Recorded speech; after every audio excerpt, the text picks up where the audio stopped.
So we're starting today with the book called A New Earth, Awakening to Your Life's Purpose by Eckhart Tolle. Here's the beginning of the book. Penguin Audio presents A New Earth, Awakening to Your Life's Purpose. Written and read by Eckhart Tolle. Chapter 1. The Flowering of Human Consciousness. Evocation. Earth, 114 million years ago, one morning just after sunrise. The first flower ever to appear on the planet opens up to receive the rays of the sun. Prior to this momentous event that heralds an evolutionary transformation in the life of plants, the planet had already been covered in vegetation for millions of years. The first flower probably did not survive for long, and flowers must have remained rare and isolated phenomena, since conditions were most likely not yet favorable for widespread flowering to occur. One day, however, a critical threshold was reached, and suddenly there would have been an explosion of color and scent all over the planet, if a perceiving consciousness had been there to witness it. Much later, those delicate and fragrant beings we call flowers would come to play an essential part in the evolution of consciousness of another species. Humans would increasingly be drawn to and fascinated by them. As the consciousness of human beings developed, flowers were most likely the first thing they came to value which had no utilitarian purpose for them, that is to say, was not linked in some way to survival. They provided inspiration to countless artists, poets, and mystics. Jesus tells us to contemplate the flowers and learn from them how to live. The Buddha is said to have given a silent sermon once, during which he held up a flower and gazed at it. After a while, one of those present, a monk called Mahakasyapa, began to smile. He is said to have been the only one who had understood the sermon.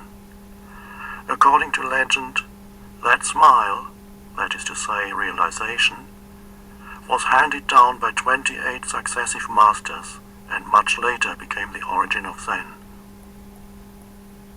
Seeing beauty in a flower could awaken humans, however briefly, to the beauty that is an essential part of their own innermost being, their true nature. The first recognition of beauty was one of the most significant events in the evolution of human consciousness.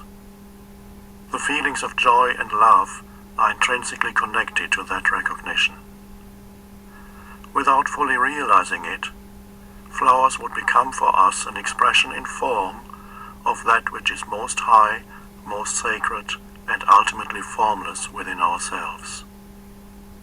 Flowers, more fleeting, more ethereal and more delicate than the plants out of which they emerged, would become like messengers from another realm, like a bridge between the world of physical forms and the formless. They not only had a scent that was delicate and pleasing to humans, but also brought a fragrance from the realm of spirit. Using the word enlightenment in a wider sense than the conventionally accepted one, we could look upon flowers as the enlightenment of plants. Any life form in any realm, mineral, vegetable, animal, or human, can be said to undergo enlightenment. It is, however, an extremely rare occurrence, since it is more than an evolutionary progression. It also implies a discontinuity in its development, a leap to an entirely different level of being, and, most important, a lessening of materiality. What could be heavier and more impenetrable than a rock, the densest of all forms? And yet, some rocks undergo a change in their molecular structure, turn into crystals, and so become transparent to the light. Some carbons, under inconceivable heat and pressure, turn into diamonds, and some heavy minerals into other precious stones. Most crawling reptilians, the most earthbound of all creatures, have remained unchanged for millions of years. Some, however, grew feathers and wings and turned into birds, thus defying the force of gravity that had held them for so long. They didn't become better at crawling or walking, but transcended crawling and walking entirely. Since time immemorial, flowers, crystals, precious stones, and birds have held special significance for the human spirit. Like all life forms, they are, of course, temporary manifestations of the underlying one life, one consciousness. Their special significance and the reason why humans feel such fascination for and affinity with them can be attributed to their ethereal quality. Once there is a certain degree of presence, of still and alert attention in human beings' perceptions, they can sense the divine life essence, the one indwelling consciousness of spirit in every creature, every life form, recognize it as one with their own essence, and so love it as themselves. Until this happens, however, most humans see only the outer forms, unaware of the inner essence, just as they are unaware of their own essence and identify only with their own physical and psychological form. In the case of a flower, a crystal, precious stone or bird, however, even someone with little or no presence can occasionally sense that there's more there than the mere physical existence of that form, without knowing that this is the reason why he or she is drawn towards it, feels an affinity with it. Because of its ethereal nature, its form obscures the indwelling spirit to a lesser degree than is the case with other life forms. The exception to this are all newborn life forms, babies, puppies, kittens, lambs, and so on. They are fragile, delicate, not yet firmly established in materiality. An innocence, a sweetness and beauty that are not of this world still shine through them. They delight even relatively insensitive humans. So when you are alert and contemplate a flower, crystal, or bird without naming it mentally, it becomes a window for you into the formless. There is an inner opening, however slight, into the realm of spirit.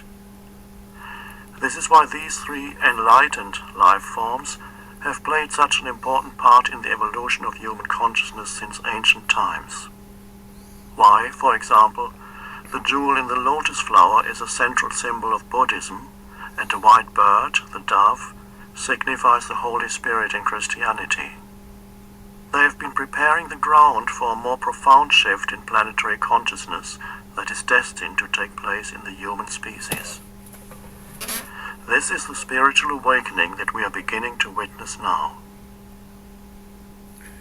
I'll pause there, and I'll add a few insights into what he's talking about, mostly from the previous book that we were looking at, The Power of Now by Eckhart Tolle, his first book. In that book, he made clear to us that being is beyond, but also deep within every form. He's talking here about form. He's also made reference here to how that we categorize things, label them. And he had said previous to this in the other book, he had said that the difficulty of our mind is that we use our mind to categorize everything, to put everything in order, to identify with things, is the way he put it. And this causes us to be unaware, really, of this deeper aspect to everything in terms of how it's connected everything to everything. So we begin to become aware, perhaps, of this state of feeling realization or enlightenment, when in fact we can contemplate, maybe in our heart, is the way I look at it, as that there's an ability now to focus on what we want in terms of our inner self, our inner peace. And in the Course in Miracles, I've been teaching it as a way to find our inner peace, serenity, and recovery from the difficulties of life. And I put this together in the same way in my mind to allow myself to disidentify with my body, to disidentify with the world in terms of their importance in my mind. So my mind can be freed then. Some people have talked about out-of-body experiences or near-death experiences where they have an enlightened awareness because of the experience of the vastness of everything that is connected, though. So it's a vastness of everything that's real and that is connected, and so there's less fear, less processing of differences and difficulties because of this greater awareness that there's no need for the obstacles or objects that we identify with in such a way as that they take our mind from the freedom of our mind. And for me, it's easier to remember that by allowing myself to see what it is I prefer in my heart, and then to make myself some loose sort of rules to allow myself to see.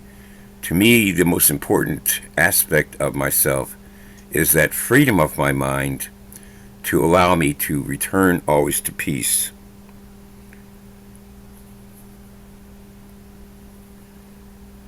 Anybody want to add anything before we go on?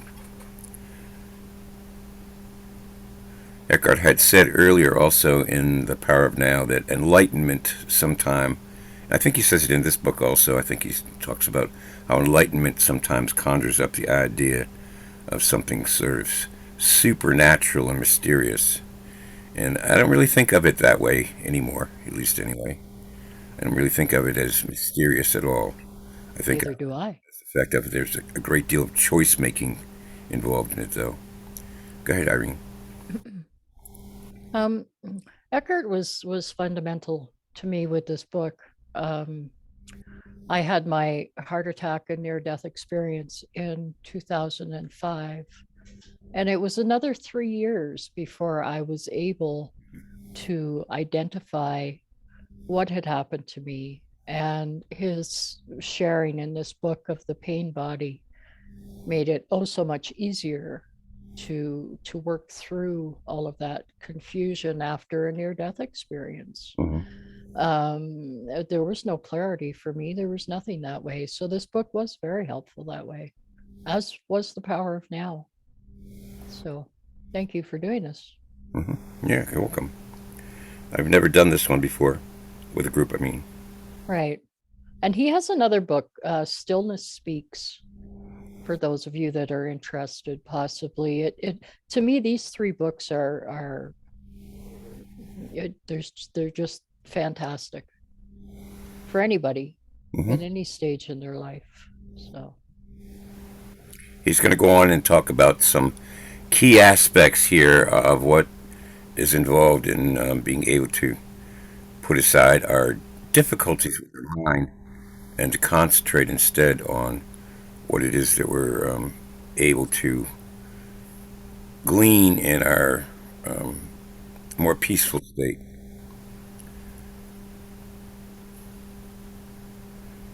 Let's turn off our videos. They won't interfere that way. Welcome. Just click on here to start again. We're at the purpose of this book, I believe. Right here. In chapter 1. The purpose of this book. Is humanity ready for a transformation of consciousness, an inner flowering so radical and profound that compared to it, the flowering of plants, no matter how beautiful, is only a pale reflection? Can human beings lose the density of their conditioned mind structures and become like crystals or precious stones, so to speak, transparent to the light of consciousness? Can they defy the gravitational pull of materialism and materiality and rise above identification with form, which keeps the ego in place and condemns them to imprisonment within their own personality? The possibility of such a transformation has been the central message of the great wisdom teachings of humankind. messengers, Buddha, Jesus, and others, not all of them known, were humanity's early flowers. They were precursors, rare and precious beings. A widespread flowering was not yet possible at that time, and their message became largely misunderstood and often greatly distorted. It certainly did not transform human behavior, except in a small minority of people. Is humanity more ready now than at the time of those early teachers? Why should this be so? What can you do, if anything, to bring about or accelerate this inner shift? What is it that characterizes the old egoic state of consciousness, and by what signs is the new emerging consciousness recognized? These and other essential questions will be addressed in this book. More important, this book itself is a transformational device that has come out of the arising new consciousness. The ideas and concepts presented here may be important, but they are secondary. They are no more than signposts pointing towards awakening. As you read, a shift takes place within you. So we want to look for the signs of the shift taking place. And I would relate to it mostly as this freedom of the mind, so that peace and so that kindness and so that serenity are possible. And there's not this imprisonment or this upsetting sort of tension is at least diminished, if not gone. So the main purpose here, then, as we go through this book, is to watch ourselves returning to peace and being able to maintain that peacefulness.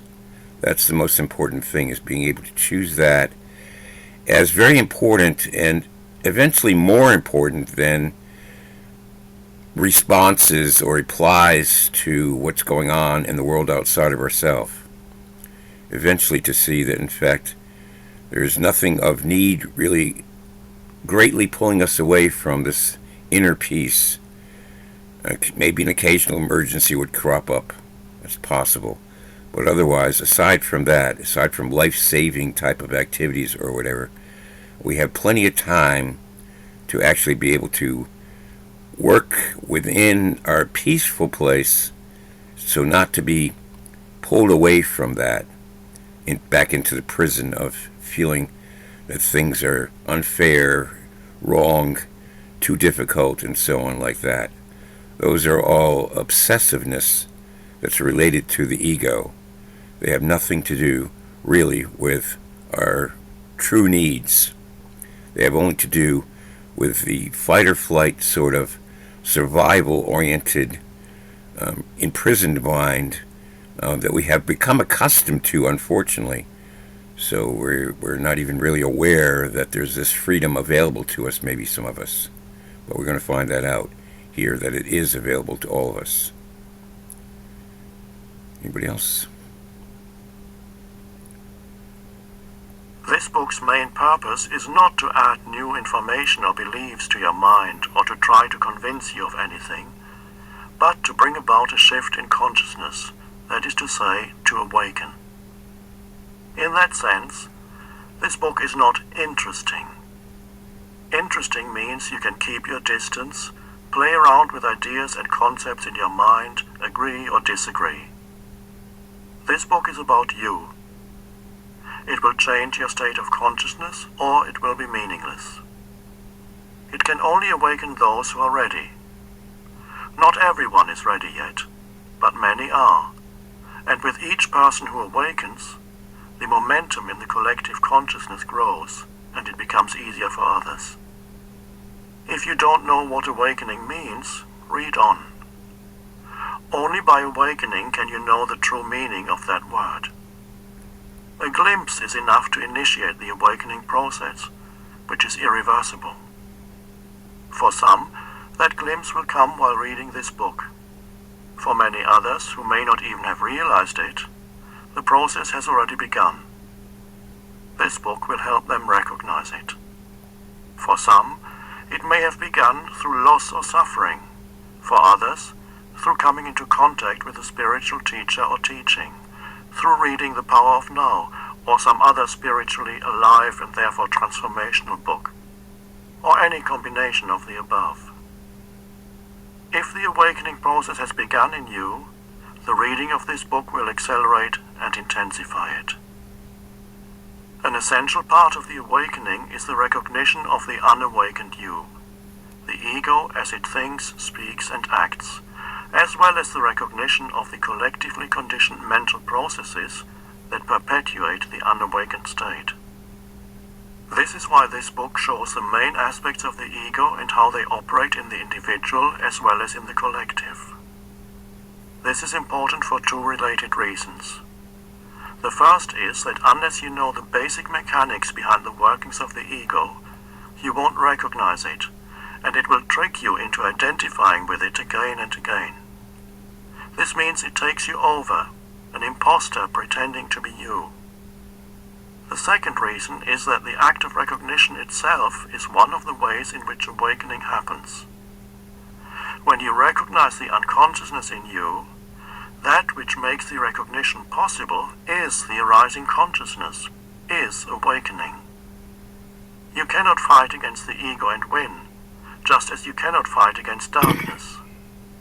The light of consciousness is all that is necessary. You are that light. So Eckhart makes reference here to a certain kind of awareness that seems to incorporate everything when it's on. However, when it's flickering on and off, it seems that it may be very uncomfortable, but it is yet still an awakening that's occurring. So I might in fact notice more about my past life, which is dissatisfying to me, in a different way now, or in a more intense way now, because it is dissatisfying. Now to see it, though, in terms of how dissatisfying it is unnecessary. It's necessary instead to see that what in fact I would truly like to have is beyond that. In the 12 steps, we find about this sort of thing in the middle steps. In steps 4 and 5, when we're doing an inventory and speaking about our inventory with others, particularly with our sponsor or at meetings, and sharing about what we've been finding out about ourselves, how we had caused ourselves so much grief, we begin to see the recognition of the fact of that all of the difficulties are all of the same caliber. They all have taken us away from being peaceful and kind and generous and courteous and charitable, and they have left us with a certain sort of neediness that can't be satisfied because it's always based on what is not satisfying. And what is not satisfying had led us into a compulsion then for what we obsessed over, and we found ourselves perpetually imprisoned then. So there's a sense of freedom that begins to occur, and it takes us through, hopefully, to the 6th and 7th step, where we actually begin to see that the personalities that we have developed are what keeps us imprisoned. And now we're beginning to see in Eckhart's books that this prison of the ego is the personality that has taken over to pretend to be who we are. It's an imposter in a sense, and it's based on our neediness, not based on anything that is truly useful in terms of relationships with others. And so this is why, in fact, we had found ourselves to be in quite a quandary when getting sober, finding ourselves now in deeper difficulties, in a sense, with relationships with other people.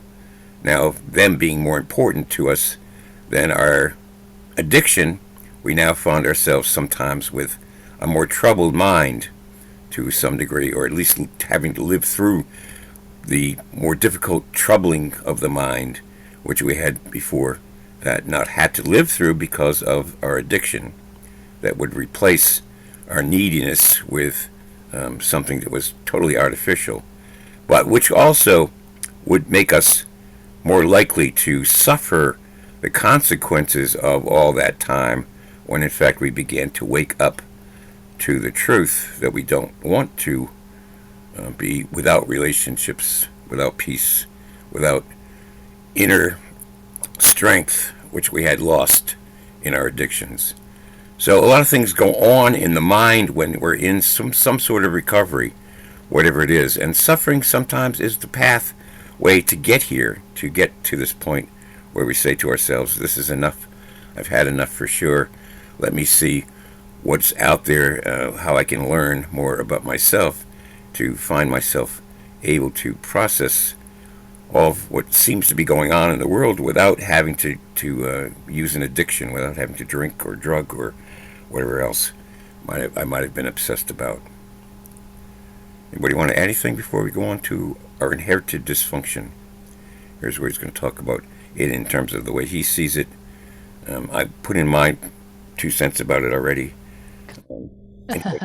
Anybody's had to go through alcoholism or drug addiction has suffered a whole lot more than what he's going to talk about, really. Eric, I just have a quick. Go for it. Go ahead. This last thing that he says in here, you cannot fight against the ego and win. Mm-hmm. Trying to awaken feels like fighting against the ego a little bit. It does feel like that sometimes. That's right. Yes. Indeed.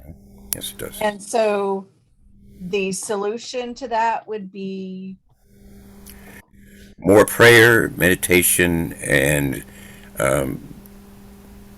camaraderie with other people that are in that same sort of recovery. People that are studying A Course in Miracles, or studying like we're doing with book studies for agreements, right, and like that. All of us all helping each other to find peaceful moments where we can contemplate why it is we're destroying our minds with this fight with the ego. Anyone else feel like their ego fights back harder? What, slaps me in the head 20 times a day? You betcha. There you go. Okay. And I've done this book, and that's what I want to say. If we fight the ego, we just keep perpetuating the situation we're in. And the one thing I love about Eckhart is he's not ego threatening. The words he uses and the way he puts them allows us to be open-minded enough to let this stuff sink in. You know what I mean? Does that make sense? Yeah. Yeah, it does. Yeah. Like the way he speaks, he allows you to take down your guard and just go, oh, wow, there's a whole world out here. You know, and he just for me, he gave me a different way to look at the world, because this was long before ACIM, a long time before ACIM or any other real formal training that I've had since. I knew about the 4 agreements and stuff, but yeah, this really did help so much that way, because his words just kind of sink in on their own. So this is Leah. From what I understood, so what his recommendation is always not to fight something. The more you fight, there's a saying, the more you resist, it persists. What you resist persists, yeah. So what he said is to shine the light on the darkness. Only the light can drive away darkness. And how do we get to the light? We are the light.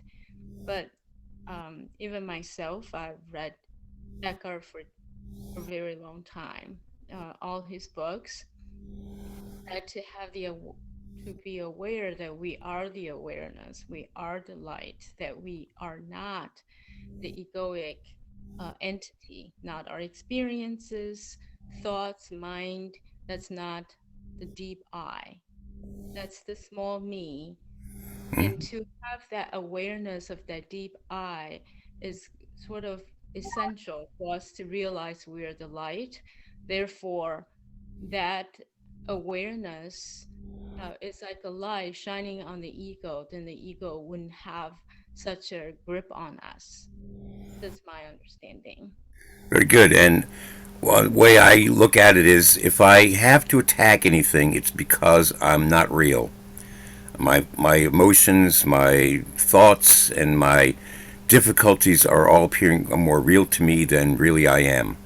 I'm not real to myself. That's why I must attack. That's why I must flee. That's why I must be stuck in survival oriented thinking. Survival oriented thinking is somewhat useful, but in fact, survival oriented thinking is the closure of my mind into the prison of the difficulties of the ego. And I wish I'd have remembered that today before I called the bank. Mm. Because, oh boy, did I react, Mhm. right? I got impatient. I got confused. I just got downright angry. Sure, and you probably punished yourself afterwards.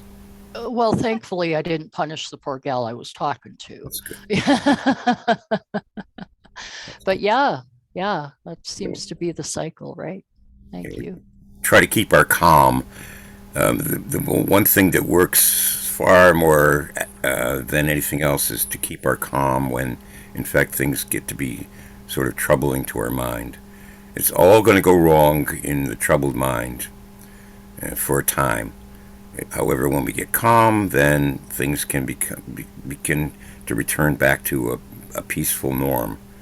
So having a peaceful norm needs to become important. All the difficulties of my mind, where the past still comes up in my mind, bringing back some dissatisfaction with myself, I always try to remember that's enough of that. Looking at it with an accurate making use of it would be to allow myself to see I have freedom from that. I have freedom from that suffering. By choice, I mean, I can choose to be free of it. I can learn from it that way. Eric, it seems to have a lot to do with detaching. Mm-hmm. You know, my ego. I mean, I get, like, my partner will get mad at me and I'll take it personal and get all, knotted up inside.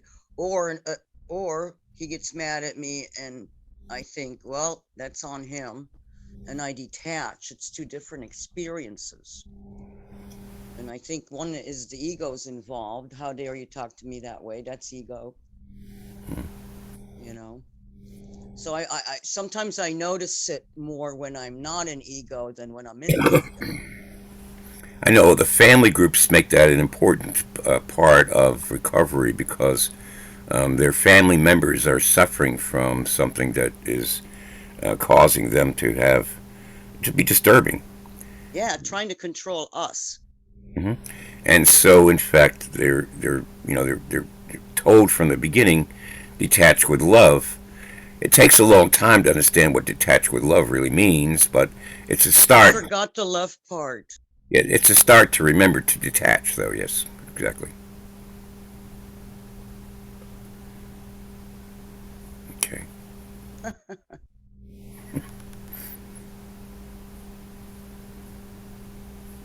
Thanks, everyone. I thought your comments were really helpful in response to my question. Thanks for your comment. That helped me out. Okay, I'm gonna start. That's why we're here. Okay, I'm gonna start at inherited dysfunction. Our inherited dysfunction. If we look more deeply into humanity's ancient religions and spiritual traditions, we will find that underneath the many surface differences there are two core insights that most of them agree on. The words they use to describe those insights differ, yet they all point to a twofold fundamental truth. The first part of this truth is the realization that the normal state of mind of most human beings contains a strong element of what we might call dysfunction or even madness. Certain teachings at the heart of Hinduism perhaps come closest to seeing this dysfunction as a form of collective mental illness. They call it Maya, the veil of delusion.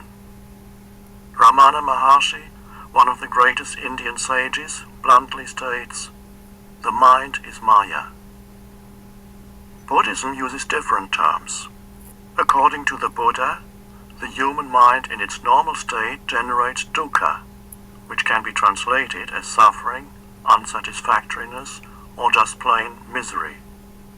He sees it as a characteristic of the human condition. Wherever you go, whatever you do, says the Buddha, you will encounter dukkha, and it will manifest in every situation sooner or later. According to Christian teachings, the normal collective state of humanity is one of original sin. Sin is a word that has been greatly misunderstood and misinterpreted. Literally translated from the ancient Greek in which the New Testament was written, to sin means to miss the mark, as an archer who misses the target. So to sin means to miss the point of human existence. It means to live unskillfully, blindly, and thus to suffer and cause suffering. Again, the term, stripped of its cultural baggage and misinterpretations, points to the dysfunction inherent in the human condition. The achievements of humanity are impressive and undeniable. We have created sublime works of music, literature, painting, architecture, and sculpture. More recently, science and technology have brought about radical changes in the way we live and have enabled us to do and create things that would have been considered miraculous even 200 years ago. No doubt, the human mind is highly intelligent. Yet its very intelligence is tainted by madness. Science and technology have magnified the destructive impact that the dysfunction of the human mind has upon the planet, other life forms, and upon humans themselves.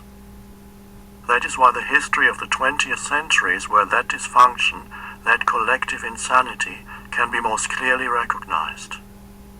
A further factor is that this dysfunction is actually intensifying and accelerating. The First World War broke out in 1914. Destructive and cruel wars, motivated by fear, greed, and the desire for power, had been common occurrences throughout human history, as had slavery, torture, and widespread violence inflicted for religious and ideological reasons. Humans suffered more at the hands of each other than through natural disasters. By the year 1914, however, the highly intelligent human mind had invented not only the internal combustion engine, but also bombs, machine guns, submarines, flamethrowers, and poison gas. Intelligence in the service of madness. In static trench warfare in France and Belgium, millions of men perished to gain a few miles of mud. When the war was over in 1918, the survivors looked in horror and incomprehension upon the devastation left behind. 10 million human beings killed and many more maimed or disfigured. Never before had human madness been so destructive in its effect, so clearly visible. Little did they know that this was only the beginning. By the end of the century, the number of people who died a violent death at the hand of their fellow humans would rise to more than 100 million. They died not only through wars between nations, but also through mass exterminations and genocide, such as the murder of 20 million class enemies, spies, and traitors in the Soviet Union under Stalin, or the unspeakable horrors of the Holocaust in Nazi Germany. They also died in countless smaller internal conflicts, such as the Spanish Civil War, or during the Khmer Rouge regime in Cambodia, when a quarter of that country's population was murdered. We only need to watch the daily news on television to realize that the madness has not abated, that it is continuing into the 21st century. Another aspect of the collective dysfunction of the human mind is the unprecedented violence that humans are inflicting on other life forms and the planet itself. The destruction of oxygen-producing forests and other plant and animal life, ill treatment of animals in factory farms, and poisoning of rivers, oceans, and air. Driven by greed, ignorant of their connectedness to the whole, humans persist in behavior that, if continued unchecked, can only result in their own destruction. The collective manifestations of the insanity that lies at the heart of the human condition constitute the greater part of human history. It is, to a large extent, A History of Madness. If the history of humanity were the clinical case history of a single human being, the diagnosis would have to be chronic paranoid delusions, a pathological propensity to commit murder and acts of extreme violence and cruelty against his perceived enemies, his own unconsciousness projected outward. Criminally insane, with a few brief lucid intervals. Fear, greed, and the desire for power are the psychological motivating forces not only behind warfare and violence between nations, tribes, religions, and ideologies, but also the cause of incessant conflict in personal relationships. They bring about a distortion in your perception of other people and yourself. Through them, you misinterpret every situation, leading to misguided action designed to rid you of fear and satisfy your need for more, a bottomless hole that can never be filled. It is important to realize, however, that fear, greed, and the desire for power are not the dysfunctions that we are speaking of, but are themselves created by the dysfunction, which is a deep-seated collective delusion that lies within the mind of each human being. A number of spiritual teachings tell us to let go of fear and desire. But those spiritual practices are usually unsuccessful. They haven't gone to the root of the dysfunction. Fear, greed, and desire for power are not the ultimate causal factors. Trying to become a good or better human being sounds like a commendable and high-minded thing to do. Yet it is an endeavor you cannot ultimately succeed in unless there's a shift in consciousness. This is because it is still part of the same dysfunction, a more subtle and rarefied form of self-enhancement, of desire for more, and a strengthening of one's conceptual identity, one's self-image. You do not become good by trying to be good, but by finding the goodness that is already within you and allowing that goodness to emerge. But it can only emerge if something fundamental changes in your state of consciousness.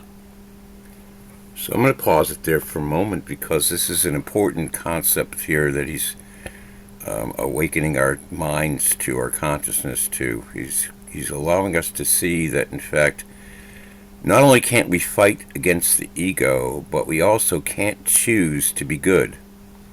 Not that we can't choose to be good in our hearts, however, and I just wanted to add that because, in fact, one of the things I found through reading him and through reading other authors is that if I choose what I want to be in my heart, then I can always work towards that, and I can always have in mind what the improvement is like, because it not only makes sense to me to choose to be more kind or more loving or more peaceful and so on and so forth, but it also is easier to categorize what it is that I'm trying to accomplish than to think about all the different behaviors and attitudes and situations and circumstances that seem to trigger my mind again into finding difficulty, feeling unfairly treated, and all the different kinds of things that my mind has become accustomed to that have become normalized to it in a sense, so I don't even notice that it happens. So having a choice instead about what I would like to keep in my heart, I practice that in this meditation practice, in this prayer practice. So I have in mind that I want to pray for being more peaceful, for more kind, for having more of a generous heart, for being more genuine, for being more peaceful and authentic in terms of being able to help others and so on. I pray for these things on a daily basis because I find that concentrating on what I want to feel in my heart, what I want to know in my heart, makes more sense to me than trying to figure out everything in terms of how it all works and why it all works the way it does and so on and so forth. I was involved with science for quite a long time, and I found that, in fact, scientists have a lot of certain things that they argue about constantly because there are no laws of reality in terms of how that, in fact, everything works that are perfect. Science is always falsifiable. In other words, we always have to test our hypothesis And then once our hypothesis begins to make some sense in terms of it's being tested, then it becomes a theory, but it's still going to be tested, and it still may turn out to be wrong. And that's how science actually works. And that's how actually trying to set what our mind is going to be all about also works, because consciousness mechanics is just as difficult to navigate as is scientific theories. And so I found a different way to concentrate on what, in fact, I want to have. And I've been doing it for quite a few years now. And I found, in fact, it's far more helpful to me to focus on what I would like to have in my heart, and to pray about it on a daily basis, and to practice mindfulness meditation. I don't really meditate on like some people talk about, that they meditate for half an hour or an hour even on a daily basis. I use mindfulness, and I practice for 10 or 15, 20 minutes sometimes at the most. 10 minutes usually at a time. And I find that being desiring of peace and joy and kindness in my heart, and practicing some simple mindfulness, maybe listening to some music also, and then watching some things that I like, whether it's a movie or whether it's a video about being more peaceful or whatever it might be, enjoying myself with my spare time. And then I find ways to involve myself with people. Since the pandemic came along, I found, for me, the easiest thing for me to do is these sort of book studies, and to have some meetings and those sort of things to do, so I can interact with people that are real, and so I also can have something to do that helps me to see that being helpful to others is truly a blessing. So these are the kinds of things that I do. The things that Eckhart's talking about are, I believe, all exactly the same thing. We just all seem to find our way through it, perhaps just a little differently, that's all. So avoiding the dysfunctions is, I believe it's accomplished gradually for most of us, and it's typically by learning what forgiveness truly is the release of suffering. We don't really need to suffer. It's what I would categorize as the most unforgiving thing that we hold on to, is our own suffering. We attack our own selves with these memories that we have about our failings and difficulties of the past, and we typically have normalized that and believe that, in fact, that this is what it is to be human, is to have to suffer with that. And I found that, in fact, that's absolutely not true. 100% just is not true. Enlightenment or awareness is something that all of us can find. For me, it's gradual. For some people, like Eckhart, for example, and what other people sometimes have talked about, is that they have a sudden awakening. And then maybe it takes some years, however, Eckhart would tell you. In fact, I'm going to include Oprah's meetings with Eckhart in your emails. So I'll include this chapter when Eckhart and Oprah met and did this together, and also the transcript from it. And you see in there that he tells something about his story, and how that, in fact, his enlightenment sort of happened suddenly, but then it took him years to sort of sort it all out and to make sense of it all, so that he could write his book, The Power of Now, and move on to being the kind of consultant he is now, for seeing how he can be stimulating this same kind of awareness and mental states, peaceful consciousness. Anybody want to add anything before we go on with the rising of new consciousness?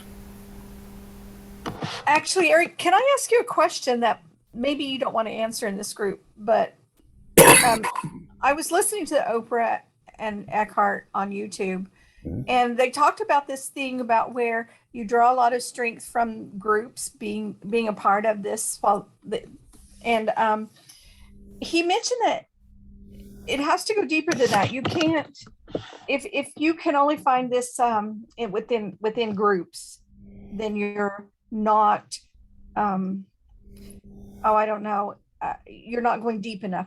And I've had that problem. And you mentioned that these groups are important to you. And I had that problem whenever I took my vacation and really separated from the groups I was in, if you recall, last year. And so I was relying a lot on the groups. And when I lost them, I suffered again. So I want to do the groups and I want to be a part of these groups, but I also want to always have this, even when I'm so isolated. Yeah, there's no balance, okay? We don't have to increase our horizontal balance. In other words, we don't have to increase our balance with people. We have to instead be able to look within and upward to have a vertical alignment. And this is why I say it starts in my heart. It could, for some people, it might start in their gut, just their gut feeling. But we look within, and then we look upward to what we remember about the truth, what we remember about peace, what we remember about joy and kindness, and so on and so forth. And we look upward to see the strengthening of that. In the Course in Miracles, they give us stages of it in the atonement process. And the atonement process starts with prayer. It moves into forgiveness, it moves into healing, and it moves into miracle-mindedness. In the steps, in the 12-step recovery program, there's a trust God part of the steps, there's a house cleaning part of the steps, and there's a help others and reach out part of the steps. And we find that, in fact, we need both. We need an inner life that's satisfying and where we find joy within, and we also need a community life where, in fact, we find ourselves able to relate to others. Perhaps not everyone, and perhaps even we want to avoid some people, but we find that, in fact, it's necessary for us to measure our success of what it is that we're acquiring within of when we look inward and upward. And we need to be able to do that also. But it's not to have a horizontal balance. To rely on only the outside becomes something of a delusion that sort of takes over again. There's nothing about horizontal balance that we really are going to tremendously gain by. We have to have this inward and upward awareness and relationship with our holy higher self.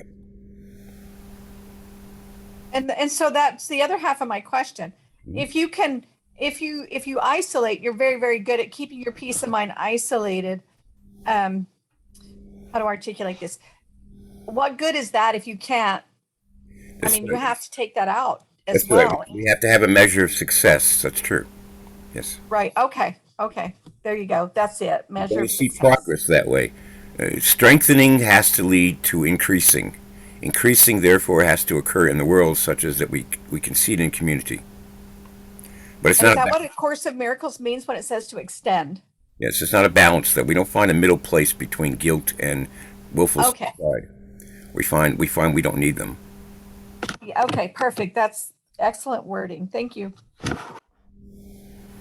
Robin, one thing that I've learned about being in these groups, both in 12-step recovery, because I do work 2 12-step programs, and in all the different readings, I look at them as my medicine. I'm learning every day. I'm learning something new, whether it be in this group or the meeting I was at noon, which I came away with some stuff. It's because everyone in these groups are giving us love, support, and encouragement to keep moving forward. And that's what I love about coming to these groups, because I'm learning something new and you're all supporting me. You're all giving me the love and encouragement by participating, by your very words. Thank you. Good. Thanks. And I feel the same. And I kind of floundered when I went away foundered, whatever that word is, went away from the group when I was gone for a while. And we missed you. And I missed you guys too. And it was really hard to get back on track. And you and I talked about this a little bit, Eric. I was able to retain and return to my ability to return to peace. But my thoughts, my ego, they were more in play, and they had been in quite some time. And I attributed that to being away from my group.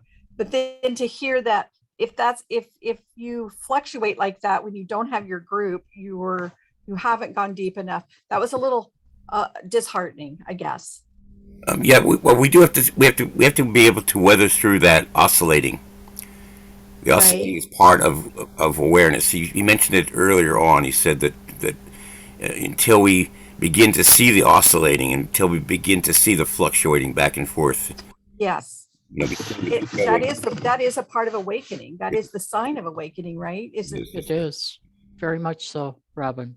Well, I was aware of it all the time, so I guess I'm getting there. You're becoming aware of being aware. I get that too, though, Robin. If when I have internet trouble and stuff, or I can't make it to my multitude of classes, I go down a rabbit hole. I need this ongoing support, and I consider myself fairly aware due to the classes and the time I've been taking them. But yeah, if I get off the beaten track, and I did this last few weeks, I had a hard time over the holidays not being able to connect with the group. I mean, I was able to connect with Eric and Sheila and stuff like that, but I missed a lot of it. And so I get how you feel there. Right. And then yet I didn't want to be considering myself so reliant on it. After I listened to that YouTube, I thought I'm in like 3 or 4 or 5 groups sometimes studying things, and am I approaching this like an exercise routine? It's trying to go to the gym often enough, or and Ken Wapnick warns us against that in the study of Course in Miracles, is not to make it become ritualistic. Right. But I don't think being supported means the same as being so rigid and ritualistic. I have a hard time with that word, but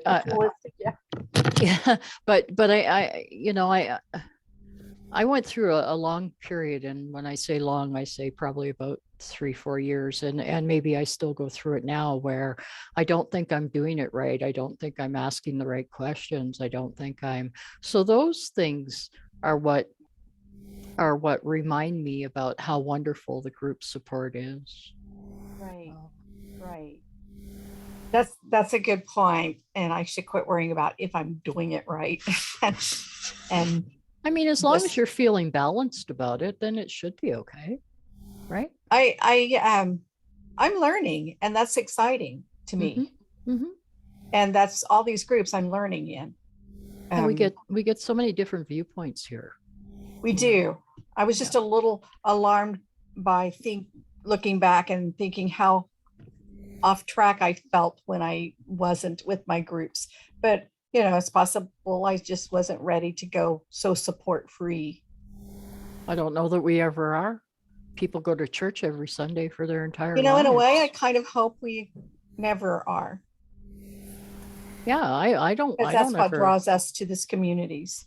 Yeah, I don't want to end my community. They may change, but different faces, whatever. But no, I like increasing the strengthening of our inner joy is necessary for recovery. So we must do this with people. Right. I could sit in my house and do this all by myself, but what's the point? There's no avoiding of people, but it's for the purpose of the increasing of joy, increasing of kindness, increasing of awareness in your mind, to be freed of the mind, so it doesn't have to identify with difficulties, differences, contrasting, confusion, chaos, regrets, and so on. There's no need for the mind to ever identify with those. And this is why it's necessary to be of service to others, to become more genuine and authentic within, to be able to be peacefully enjoying being helpful to others, even if they're suffering. Right. Thank you. Thank you, Irene and Sheila, too. Thanks. On we go. The arising new consciousness. Most ancient religions and spiritual traditions share the common insight that our normal state of mind is marred by a fundamental defect. However, out of this insight into the nature of the human condition, we may call it the bad news, arises a second insight, the good news of the possibility of a radical transformation of human consciousness. In Hindu teachings, and sometimes in Buddhism also, this transformation is called enlightenment. In the teachings of Jesus, it is salvation, and in Buddhism it is the end of suffering. Liberation and awakening are other terms used to describe this transformation. The greatest achievements of humanity is not its works of art, science, or technology, but the recognition of its own dysfunction, its own madness. In the distant past, this recognition already came to a few individuals. A man called Gautama Siddhartha, who lived 2,600 years ago in India, was perhaps the first who saw it with absolute clarity. Later, the title Buddha was conferred upon him. Buddha means the awakened one. At about the same time, another of humanity's early awakened teachers emerged in China. His name was Lao Tzu. He left a record of his teachings in the form of one of the most profound spiritual books ever written, the Tao Te Ching. To recognize one's own insanity is, of course, the arising of sanity, the beginning of healing and transcendence. A new dimension of consciousness had begun to emerge on the planet, a first tentative flowering. Those rare individuals then spoke to their contemporaries. They spoke of sin, of suffering, of delusion. They said, "Look how you live. See what you're doing, the suffering you create." They then... And don't forget what he said earlier. Jesus said, look at the flowers. Love your brother as yourself. And so on like that. So we want to escape from this feeling unfairly treated, feeling that there's chaos and confusion and contradictions and so on, that take us away from being peaceful, being relaxed, being comfortable within ourselves. We want to escape from that. We must increase that kind of joy in our hearts that says, in fact, that love your brother as yourself is an easy thing to do. Pointed to the possibility of awakening from the collective nightmare of normal human existence. They showed the way. The world was not yet ready for them, and yet they were a vital and necessary part of human awakening. Inevitably, they were mostly misunderstood by their contemporaries, as well as by subsequent generations. Their teachings, although both simple and powerful, became distorted and misinterpreted, in some cases even as they were recorded in writing by their disciples. Over the centuries, many things were added that had nothing to do with the original teachings, but were reflections of a fundamental misunderstanding. Some of the teachers were ridiculed, reviled, or killed. Others came to be worshipped as gods. Teachings that pointed the way beyond the dysfunction of the human mind, the way out of the collective insanity, were distorted and became themselves part of the insanity. And so religions, to a large extent, became divisive rather than unifying forces. Instead of bringing about an ending of violence and hatred through the realization of the fundamental oneness of all life, they brought more violence and hatred, more divisions between people as well as between different religions and even within the same religion. They became ideologies, belief systems people could identify with and so use them to enhance their false sense of self. Through them, they could make themselves right and others wrong, and thus define their identity through their enemies, the others, the non-believers or wrong believers, who not infrequently they saw themselves justified in killing. Man made God in his own image. The eternal, the infinite and unnameable was reduced to a mental idol that you had to believe in and worship as my God or our God.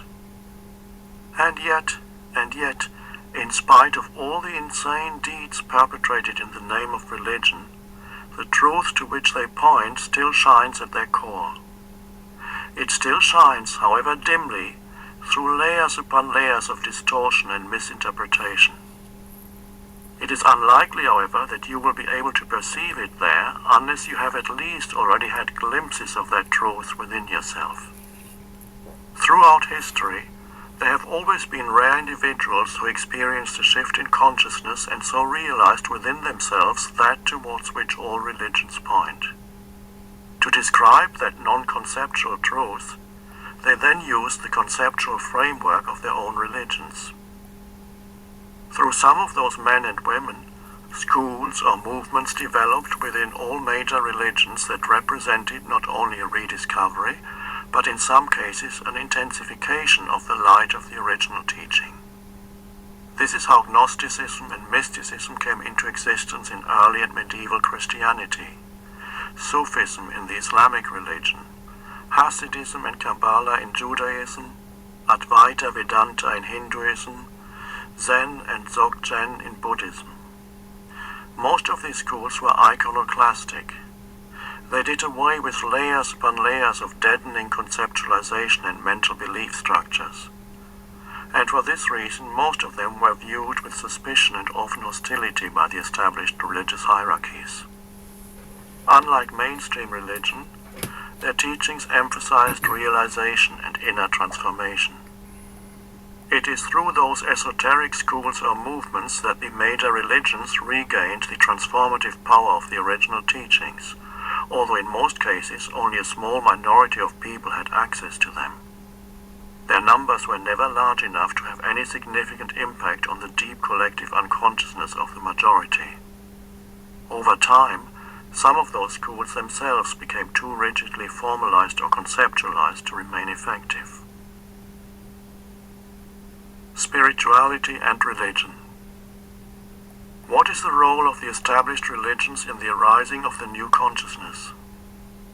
Many people are already aware of the difference between spirituality and religion.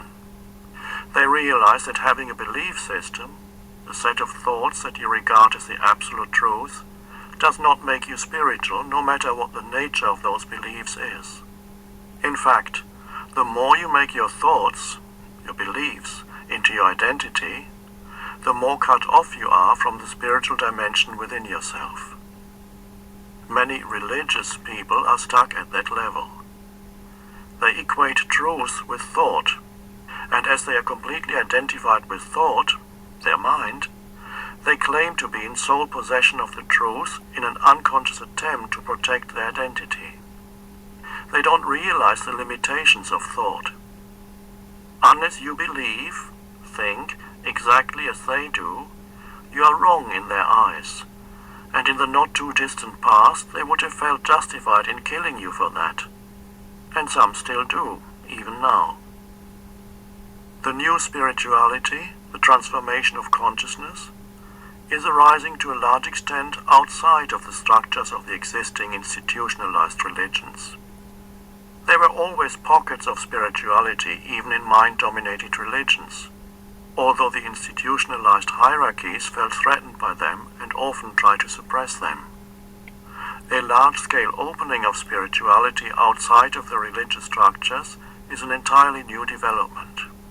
In the past, this would have been inconceivable, especially in the West, the most mind-dominated of all cultures, where the Christian Church had a virtual franchise on spirituality. You couldn't just stand up and give a spiritual talk or publish a spiritual book unless you were sanctioned by the Church, and if you were not, they would quickly silence you. I have to make an exception to that because for more than 100 years, in fact, especially in America, then there has been spiritual leaders that cropped out of nowhere, came out of nowhere.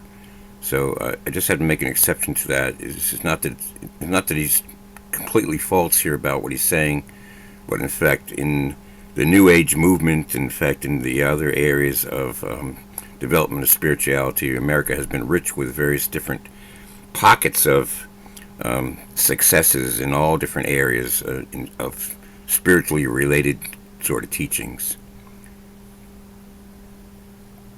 But now, even within certain churches and religions, there are signs of change. It is heartwarming, and one is grateful for even the slightest signs of openness, such as Pope John Paul II visiting a mosque as well as a synagogue. Partly as a result of the spiritual teachings that have arisen outside the established religions, but also due to an influx of the ancient Eastern wisdom teachings, a growing number of followers of traditional religions are able to let go of identification with form, dogma, and rigid belief systems, and discover the original depth that is hidden within their own spiritual tradition, at the same time as they discover the depth within themselves. They realize that how spiritual you are has nothing to do with what you believe, but everything to do with your state of consciousness. This, in turn, determines how you act in the world and interact with others. Those unable to look beyond form become even more deeply entrenched in their beliefs, that is to say, in their mind.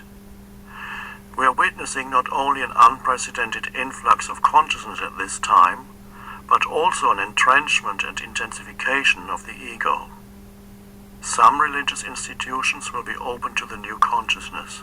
Others will harden their doctrinal positions and become part of all those other man-made structures through which the collective ego will defend itself and fight back. Some churches, sects, cults, or religious movements are basically collective egoic entities, as rigidly identified with their mental positions as the followers of any political ideology which is close to any alternative interpretation of reality. But the ego is destined to dissolve, and all its ossified structures, whether they be religious or other institutions, corporations or governments, will disintegrate from within, no matter how deeply entrenched they appear to be. The most rigid structures, the most impervious to change, will collapse first. This has already happened in the case of Soviet communism.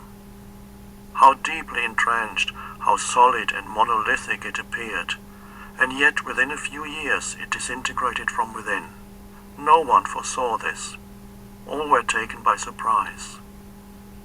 There are many more such surprises in store for us. The urgency of transformation. When faced with a radical crisis, when the old way of being in the world, of interacting with each other and with the realm of nature doesn't work anymore, when survival is threatened by seemingly insurmountable problems, an individual life form or species will either die or become extinct, or rise above the limitations of its condition through an evolutionary leap. It is believed that the life forms on this planet first evolved in the sea. When there were no animals yet to be found on land, the sea was already teeming with life. Then at some point, one of the sea creatures must have started to venture onto dry land. It would perhaps crawl a few inches at first. Then, exhausted by the enormous gravitational pull of the planet, it would return to the water where gravity is almost non-existent and where it could live with much greater ease. And then it tried again and again and again, and much later would adapt to life on land, grow feet instead of fins, develop lungs instead of gills. It seems unlikely that a species would venture into such an alien environment and undergo an evolutionary transformation unless it was compelled to do so by some crisis situation. There may have been a large sea area that could cut off from the main ocean where the water gradually receded over thousands of years, forcing fishes to leave their habitat and evolve. Responding to a radical crisis that threatens our very survival, this is humanity's challenge now. The dysfunction of the egoic human mind, recognized already more than 2,500 years ago by the ancient wisdom teachers and now magnified through science and technology, is for the first time threatening the survival of the planet. Until very recently, the transformation of human consciousness, also pointed to by the ancient teachers, was no more than a possibility, realized by a few rare individuals here and there, irrespective of cultural or religious background. A widespread flowering of human consciousness did not happen because it was not yet imperative. A significant portion of the Earth's population will soon recognize, if they haven't already done so, that humanity is now faced with a stark choice: evolve or die. Okay, and that's an important point that he's making here. And also he's made the point of that evolution is a fact. And in fact, I know a lot more about evolution than what he's talked here about. In fact, evolution can happen in one generation, quite substantially, in fact. So there's something more to evolution than the fact of just simply the body changes. There's a whole lot more involved in it, and it has to do exactly with what he's talking about here is a choice. Choice is key to, in fact, how evolution works. A still relatively small but rapidly growing percentage of humanity is already experiencing within themselves the breakup of the old egoic mind patterns and the emergence of a new dimension of consciousness. What is arising now is not a new belief system, a new religion, spiritual ideology, or mythology. We are coming to the end not only of mythologies, but also of ideologies and belief systems. The change goes deeper than the content of your mind, deeper than your thoughts. In fact, at the heart of the new consciousness lies the transcendence of thought, the newfound ability of rising above thought, of realizing a dimension within yourself that is infinitely more vast than thought. You then no longer derive your identity, your sense of who you are, from the incessant stream of thinking that in the old consciousness you take to be yourself. What a liberation to realize that the voice in my head is not who I am. Who am I then? The one who sees that. The awareness that is prior to thought. The space in which the thought, or the emotion or sense perception, happens. Ego is no more than this: identification with form, which primarily means thought forms. If evil has any reality, and it has a relative, not an absolute reality, this is also its definition: complete identification with form. Physical forms, thought forms, emotional forms. This results in a total unawareness of my connectedness with the whole, my intrinsic oneness with every other as well as with the source. This forgetfulness is original sin, suffering, delusion. When this delusion of utter separateness underlies and governs whatever I think, say, and do, what kind of world do I create? To find the answer to this, observe how humans relate to each other, read a history book, or watch the news on television tonight. If the structures of the human mind remain unchanged, we will always end up recreating fundamentally the same world, the same evils, the same dysfunction. A new heaven and a new earth. The inspiration for the title of this book came from a Bible prophecy that seems more applicable now than at any other time in human history. It occurs in both the Old and the New Testament and speaks of the collapse of the existing world order and the arising of a new heaven and a new earth. We need to understand here that heaven is not a location, but refers to the inner realm of consciousness. This is the esoteric meaning of the word, and this is also its meaning in the teachings of Jesus. Earth, on the other hand, is the outer manifestation in form, which is always a reflection of the inner. Collective human consciousness and life on our planet are intrinsically connected. A new heaven is the emergence of a transformed state of human consciousness, and a new earth is its reflection in the physical realm. Since human life and human consciousness are intrinsically one with the life of the planet, as the old consciousness dissolves, there are bound to be synchronistic geographic and climatic natural upheavals in many parts of the planet some of which we are already witnessing now. Yes, he's going to go into chapter 2 next time, not today. So I'm going to turn off the recording, stop it there.